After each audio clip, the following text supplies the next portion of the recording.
नमस्कार मित्रांनो, लग्नानंतर होईलच प्रेम या मालिकेच्या पुढील भागामध्ये आपण पाहणार आहोत. काव्याला आता एक्झाम हॉलमध्येच खूपच त्रास होऊ लागतो.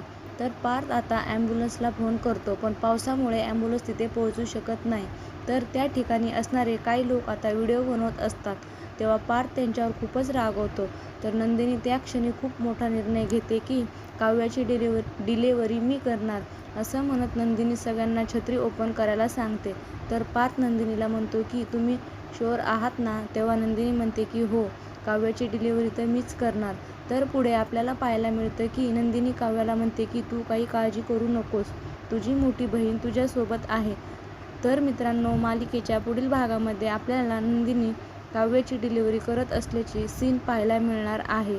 हे पाहणे अतिशय रंजक ठरणार आहे. लग्नानंतर होईलच प्रेम या मालिकेचे सर्व अपडेट पाहण्यासाठी आमचे चॅनल लाईक करा, शेअर करा आणि सबस्क्राईब करायला विसरू नका. धन्यवाद.